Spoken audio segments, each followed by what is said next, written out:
Hi y'all, I'm excited to share with you a product that makes whitening your teeth so easy. Introducing the Colgate Optic White ComfortFit LED Teeth Whitening Kit. Say goodbye to 10 years of stains in just 3 days. Look how flexible this is. It molds to your mouth and was designed for maximum comfort. It also has 2 rows of supercharged LED lights to safely remove stains, so you know it'll be a total breeze. First things first, let's prep those pearly whites by brushing. Then dry the top row of teeth with a tissue. Once your teeth are dry, click the whitening pen 1 to 2 times and apply a thin layer of the enamel-safe serum to the top row of your teeth. Make sure you click the pen once or twice after every 4th tooth. Wait 10 to 15 seconds for the serum to dry as it forms a whitening coating on your teeth. Now repeat on your bottom row. Once you're done, clean the pen before putting it away. Grab a clean, dry tissue and wipe the bristles. Make sure to never wet it. Then click the cap back on.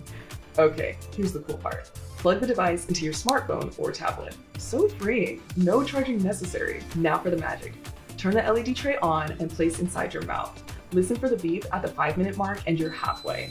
5 more minutes and another beep will sound to let you know you're done. The ComfortFit LED's unique indigo light, together with the enamel-safe serum, is what gives us such dramatic whitening results.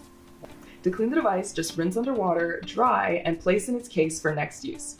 Last step, time to remove the whitening coating. Just brush your teeth and you're done. Pro tip, don't eat or drink for 30 minutes after each treatment. For best results, we recommend leaving it on overnight until your next brushing. And there you have it, 10 years of stains gone in just 3 days.